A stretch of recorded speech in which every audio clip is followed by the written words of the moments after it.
Hello everyone, कैसे हैं आप लोग। आई होप कि आप लोग बहुत अच्छे होंगे और अपनी पढ़ाई को भी बहुत अच्छे तरीके से कंप्लीट और कवर अप कर रहे होंगे। जैसा कि आप लोगों को पता है कि अभी हम लोग हमारे क्लास 11th के बिजनेस स्टडीज सब्जेक्ट को पढ़ रहे हैं और बिजनेस स्टडीज सब्जेक्ट में अभी हम लोग हमारे चैप्टर नंबर 9 को या फिर यूं कहा जाए कि फॉर्मेशन ऑफ अ कंपनी वाले चैप्टर को पढ़ रहे हैं। और आज का ये वाला पर्टिकुलर वीडियो हमारे इसी चैप्टर नंबर 9 का पार्ट नंबर 6 होने वाला है। तो आइए बिना वक्त गवाए बिना देरी किए आज के इस क्लास को, आज के इस वीडियो को स्टार्ट करते हैं और हम लोग पढ़ते हैं हमारे आज वाले टॉपिक को।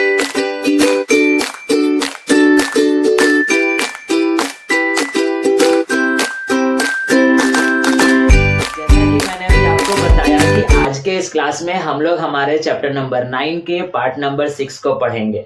तो आखिरकार आज के इस क्लास में, आज के इस वीडियो में हम लोग पढ़ेंगे क्या, यानी आज के इस क्लास का हमारा कौन सा टॉपिक होने वाला है।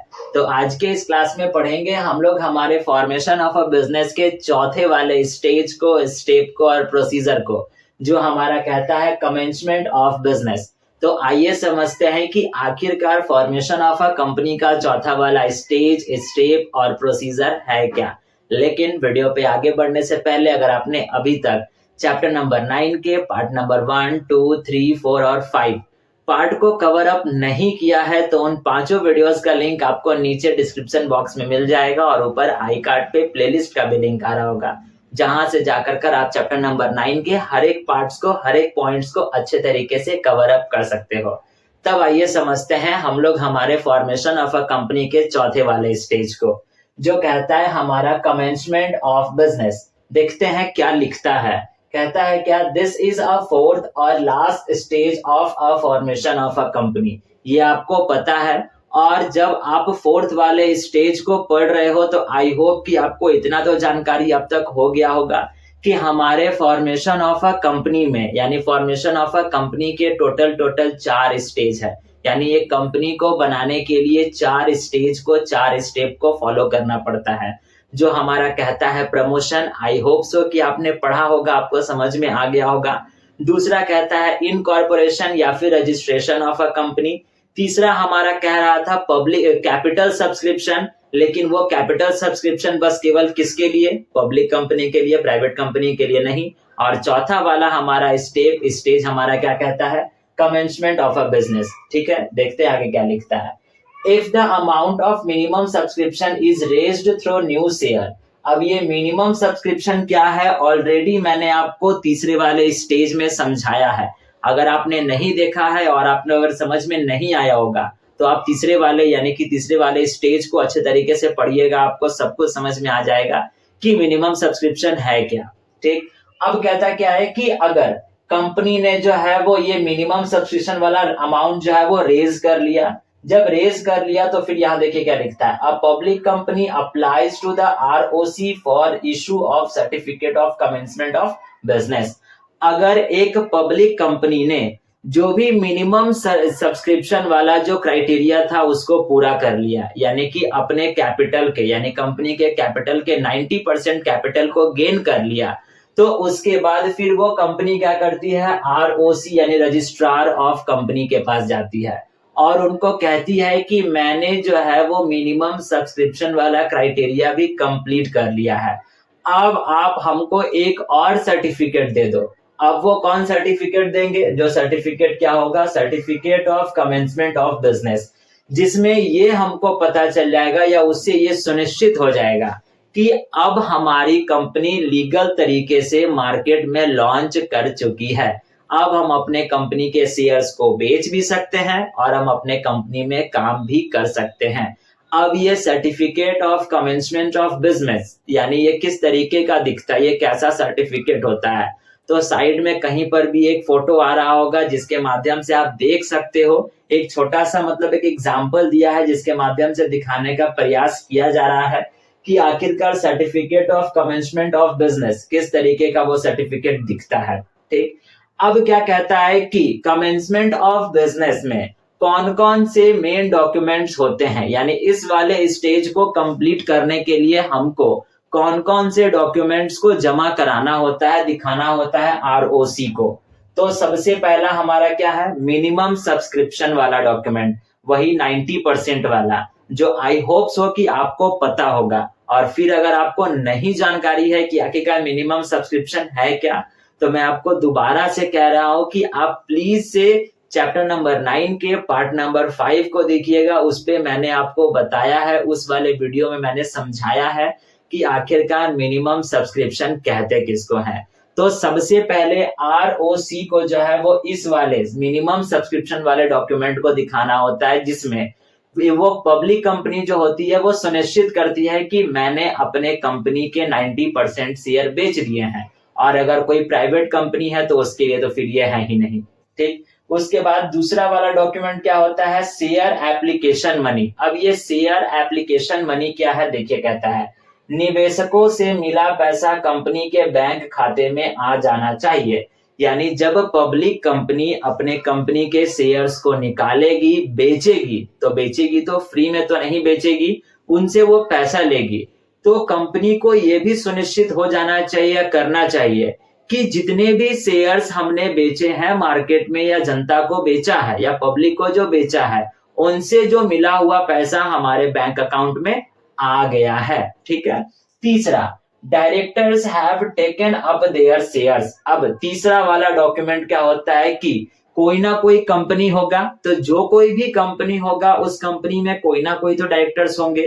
तो डायरेक्टर्स भी ये सुनिश्चित करेंगे कि हम लोगों ने भी, यानी डायरेक्टर्स भी ऐसा कहेंगे या एक डॉक्यूमेंट देंगे जिसमें लिखा हुआ होगा और वो बताएंगे कि हम लोगों ने भी जो है इस पर्टिकुलर कंपनी के शेयर्स को अपने अंडर ले लिया है, या फिर हम लोगों को भी हमारे कंपनी का शेयर्स हम लोगों को मिल गया है, ठीक। और लास्ट वन क्या कहता है हमारे पास, डिक्लेरेशन का क्या मतलब हो गया कि इसमें लिखता है क्या कि कंपनी जो होती है वो ROC यानी रजिस्ट्रार ऑफ कंपनी को एक घोषणा यानी डिक्लेरेशन सर्टिफिकेट और डिक्लेरेशन जो होती है वो फॉर्म देती है, जिसमें वो बताती है कि जो भी नियम और कानून एक कंपनी को बनाने के लिए लाए गए हैं, वो सारे के सारे नियम और कानून मेरे द्वारा पूरे कर दिए गए हैं। हमने इनकॉर्पोरेशन और रजिस्ट्रेशन ऑफ अ कंपनी वाले प्रोसेस को भी अपनाया। अगर एक पब्लिक कंपनी है तो हमने जो है फिर क्या अपनाया, आपको पता है, कैपिटल सब्सक्रिप्शन भी अपनाया, उसके भी डॉक्यूमेंट्स वो दिखाएंगे। और फिर वो शुरुआत वाले जो उन्होंने बैंकर्स अपॉइंट किए होंगे, उसके बाद ब्रोकर्स अपॉइंट किए होंगे, अंडरराइटर्स अपॉइंट किए होंगे, जो भी उन्होंने प्रोसीजर्स जो भी उन्होंने अपनाया है, वो उनसे रिलेटेड हर एक डॉक्यूमेंट को वो सबमिट करेंगे। जैसे आपने पढ़ा होगा memorandum of association, article of association, prospectus, तो इनसे रिलेटेड जितने भी डॉक्यूमेंट्स होंगे वो सभी के सभी documents at the end last में हम ROC को सबमिट करेंगे। और उनको हम ऐसा बताएंगे, उनको ऐसा विश्वास दिलाएंगे कि जो भी कंपनीज एक्ट 2013 के अंदर जितने भी रूल्स एंड रेगुलेशंस आते हैं एक कंपनी को खोलने के लिए, उन सभी के सभी रूल्स एंड रेगुलेशंस को हमने फॉलो किया है। और उसके बाद हम लोग जो है अब जाकर एक कंपनी को खोल रहे हैं। तो वही यहाँ पर कहता है डिक्लेरेशन फॉर्म, या फिर हम इसको डिक्लेरेशन जो है वो सर्टिफिकेट भी कहते हैं, जिसमें वो सारे के सारी बातें लिखी हुई होती है। और वो ROC यानी रजिस्ट्रार ऑफ कंपनी को सुनिश्चित करते हैं कि जो भी इंफॉर्मेशन अब हम आपको दे रहे हैं फाइनल स्टेज पे, वो सारे के सारे इंफॉर्मेशन एकदम 110% सही है। उसके बाद ROC जो है वो दोबारा से शुरुआत से हर एक पेपर को चेक करेगी कि इसने हर एक स्टेज को अपनाया है या नहीं अपनाया है, इसके पास बर्थ सर्टिफिकेट ऑफ कंपनी है या नहीं है, जो हम लोगों ने सेकंड वाले स्टेज में पढ़ा था, इसने ब्रोकर, बैंकर, उसके बाद अंडरराइटर्स को अपॉइंट किया है नहीं किया है, उसके बाद कौन से बैंक में इसका कंपनी ने अपना खाता खुलवाया है वो भी देखेगी, मिनिमम सब्सक्रिप्शन वाला क्राइटेरिया इसने पूरा किया है नहीं किया है। तो ये सारे के सारे चीजों को वो एनालाइज करेगी ROC यानी रजिस्ट्रार ऑफ कंपनी।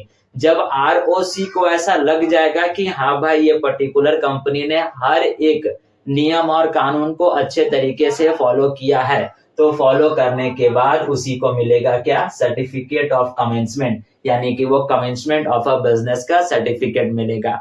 और उस सर्टिफिकेट को मिलने के बाद कंपनी अब पूरी तरीके से आजाद है, कंपनी अब खुलने को रेडी है। बस कंपनी अब मार्केट में लॉन्च करेगी, श्री गणेश करेगी, अगरबत्ती दिखाएगी, नारियल फोड़ेगी और उसके बाद फिर अपने शेयर्स को बेचेगी, यानी कि शेयर्स तो पहले ही बिक गया, तो उससे जो कैपिटल उनको मिला होगा उनसे वो यूज करेगी और यूज कर अपने प्रोडक्ट्स को मार्केट में बेचना शुरू कर देगी। तो ये था हमारा चौथा वाला और फाइनल वाला स्टेज और प्रोसीजर जो हमारा कहता है commencement of business. I hope so कि आपको चौथा वाला भी प्रोसीजर, स्टेज और स्टेप समझ में आ गया होगा।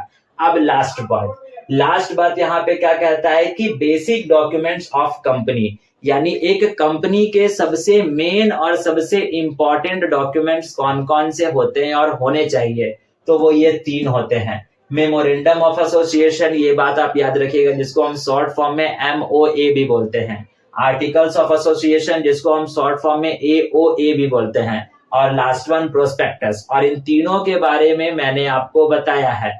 इस MOA में जो है वो हमारे पास 5 अलग अलग क्लॉज होते हैं। आई होप कि आपको पता होगा, नहीं पता है हम रिपीट कर रहे हैं। नेम क्लॉज, उसके बाद फिर आपका कैपिटल क्लॉज, जिसमें सारे के सारे कंपनी से रिलेटेड जितने भी कैपिटल्स होंगे उनकी जानकारी दी हुई होगी। ऑब्जेक्टिव्स क्लॉज, उसके बाद लाइबिलिटी क्लॉज और उसके बाद रजिस्टर्ड ऑफिस। तो ये सारे के सारे क्लॉज जो होते हैं वो इसके अंडर में आते हैं। बेसिकली क्लॉज जो होता है वो उस पर्टिकुलर पेज का हेडिंग होता है, जिसमें नेम क्लॉज वाले में कंपनी के नेम और उसके सारे डिटेल दिए हुए होंगे। रजिस्टर्ड ऑफिस वाले में वो कंपनी कहाँ पर रजिस्टर्ड है, उसकी ऑफिस कहाँ पर है, उसके बारे में डिटेल्स दी हुई होंगी।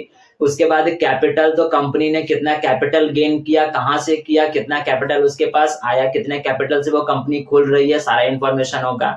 लाइबिलिटी में किसकी कितनी क्या लाइबिलिटी होगी वो उसमें इंफॉर्मेशन दी हुई होगी। तो ये सारे के सारे डॉक्यूमेंट जो होते हैं वो ये MOA यानी मेमोरेंडम ऑफ एसोसिएशन के अंडर में आते हैं।